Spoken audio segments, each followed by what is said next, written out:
Hey guys, what's up? We are back for another video. I am Shayla Renato, founder of Black Girls Wine, the Black Girls Wine Society, and of course the host of this here channel. Today, we're going to talk about the importance of letting your wine breathe just a little. So if you are interested in knowing what the difference is in drinking your wine right out of the bottle and aerating it a little, then definitely stay tuned to hear exactly how I'm going to do it and what I'm tasting the differences are in my wine.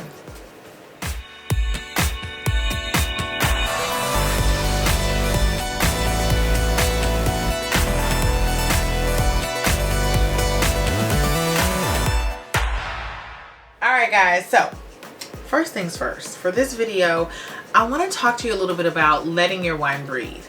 I know spring and summer are here, so we're not going to be drinking a ton of dark reds coming soon, but while you are still sipping, if you're going to have a small gathering, you know, something socially distance appropriate, if you're going to have some friends over, or maybe it's just you and you just want a great bottle of wine, I want to talk a little bit about having it straight out of the bottle versus letting it breathe a little. So typically what happens with wine, when you pour it directly into your glass, you're getting all that juiciness. It's fresh out of the bottle. It's been sealed just tightly enough. The cork allows the wine to breathe, but doesn't allow it to age tremendously, right? So that's what protects your wine and makes it ageable depending on the type of wine, the grape, style it's made, that kind of thing.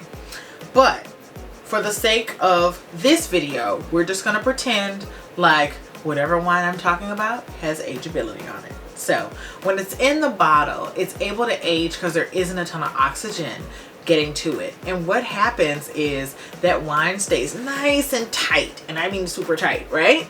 And the minute you pull that cork, the wine starts to breathe. But sometimes we need decanters to allow a little more air to get to it. Now there are aerators out there that they are supposed to help kind of speed through that process of decanting, but if for some reason you don't have an aerator handy and you actually are just in a mood to letting, you know, nature and everything take its course on your wine, then I strongly suggest doing a tasting before and a tasting after you decant. So today I'm drinking, and I'm going to show you guys the bottle. It's the Tank Garage Winery 2019 Sierra Foothills Red Wine. This wine is 61% Tempranillo, 26% Graciano, and 13% Syrah. And the name of this wine is Dopamine. So I'm really excited about trying this wine. It's got the 3 tigers on the front, which makes me feel like it's gonna be fierce in the glass. And I think that for a red blend, I am just expecting this to be a juicy like bomb on the palate. But I think it's gonna be fun to see what I get on my palate when I first taste this wine. I just poured a glass of it, and seeing how it tastes once it's had a little room to breathe. So I currently have it poured into my decanter, and I'm gonna let it sit a little while and we'll see if there's a huge difference. Let's get to the favorite part, and that's the tasting. So first on the nose. Oh, there's a lot of red fruit on the nose with this one. Definitely getting some spices. I want to say clove and cinnamon. There's some, I'm smelling cranberry. Maybe some raspberry. It's a really, this wine is giving me a little bit of complexity, and I kind of like that. Let's taste it. It's a pretty, really pretty color. I don't have a white background on me, but I would guess maybe garnet. Let's go.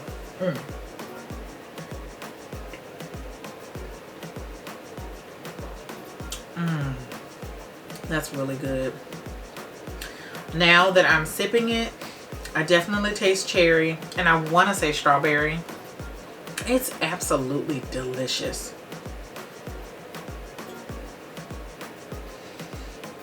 I'm definitely still getting some baking spices.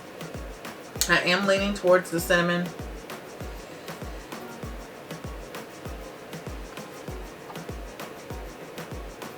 It's really good, guys. Now, what's going to be exciting about this wine is letting it breathe some. Now that I've had a chance to taste it, it's absolutely delicious. Tank Garage Winery, they make some great wines. That one is, it's medium acidity. I would say probably medium tannins, and oh, my mouth is watering, so actually I'm gonna say medium plus acidity. It's really good though. All right, so we're gonna let a little time pass. I'm gonna let this wine breathe right here, right? Take my little wooden ball off, although I think it's doing plenty of breathing with this. We're gonna let it breathe, let more of the oxygen open up. And in case you're wondering how that happens, see how big the base of this is? It is really letting that red wine, more surface of the red wine, get a lot of oxygen. So oxygen is going down into the decanter, and it's touching more of the surface. It's really gonna wake up some different flavors. I bet it's gonna get, I'm gonna taste a little more of those baking spices, and there's gonna be a particular fruit that is more pronounced on the palate. But that's my prediction. We'll let some time pass, and I'll be back. A few minutes later. All right, we are back. Let's taste a little bit. It's been about maybe 10-15 minutes or so. And the wine has really had a chance to breathe, open up, have a good time. And so now we're gonna see if we should taste the difference and pick up on some different things. I'm working on my tasting. That's something that is high on my list of things to do as I get ready to prepare to study for WSET level 3 at some point, probably more towards the end of 2021. But my goal this year is to become a much better taster. So let's see.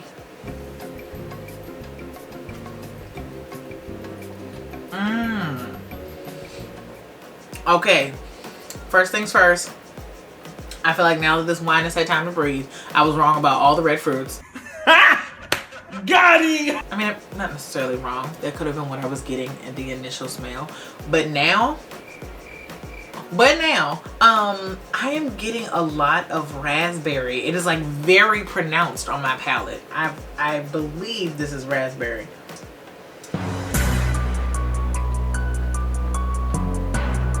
Definitely raspberry. And I feel like that cinnamon, not even cinnamon, clove. There's another spice there that is much more pronounced as well.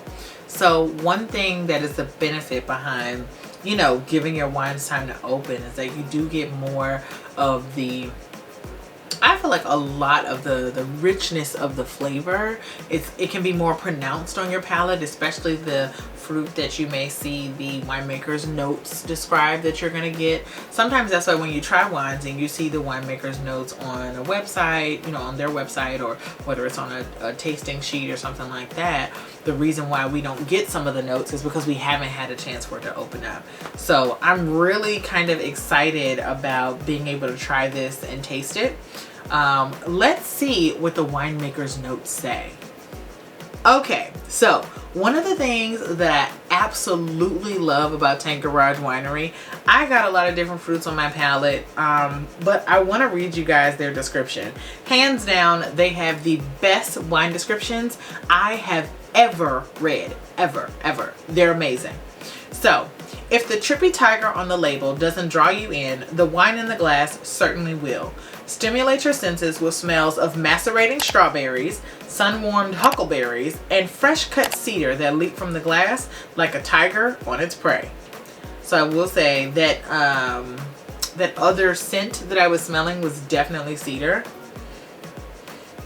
And strawberries, I feel like it's very raspberry tasting on the palate, but let's taste and see. I feel like once I read it, then I gotta taste again. I'm still getting raspberry. I taste a little bit of the strawberry, but it's not super, I'm not getting that very strong in my palate. But the description is what it is, right? The moment the wine touches your lips, it's down the rabbit hole you'll go. It's like a fruit roll-up mixed with blueberry custard meets cinnamon waffles with whipped cream and maple syrup kind of vibes here. Fans of Las Californias and should take notice. Just like the chemical found in your brain, dopamine is a serious pleasure rush. Absolutely loving this wine. So some of the things that I did pick out correctly, we got the cinnamon. That maple syrup is probably the other savory note that I was picking up on my palate. And then the huckleberries may be what I am getting in place of that raspberry. I definitely am going to go to the grocery store and try to find some huckleberries and grab a few to taste, because one way when you're training your palate, you really want to make sure that you are we can't really go in the grocery store and like smell fruits the way we used to be able to, you know, safe and all, but that's the way that you train your palate to pick up different notes. So I am going to be doing more of a taste test, and I definitely can make that video for you guys. Let me know down below if you want to see it. I'll get a bunch of fruits and taste them, and what that's going to do is help awaken my palate to more possible flavors that I may get in wines. Cedar is not a smell that I like at all, like in a perfume. You know, usually you see like a cedar and musk kind of thing. Not a flavor I'm super strong with or familiar with, but now when I smell it in the glass after reading the description, I can kind of pick it out. You know, being a country girl and all, I know what wood, you know, different woods can smell like. So absolutely loving it. This wine is delicious. I would love to hear from you all if you've tried it before, if you loved it. I want you to tell me down below if you're excited about buying it now that you've seen me taste it, to see if you can taste the same thing. And you know, that's part of the journey when it comes to this wine life, is trying and tasting wines together and seeing what we all pick up. That's how you're gonna grow. Thanks so much for tuning into this video. Make sure you like and subscribe for all the great content that's on the way. I love you guys so much. Cheers.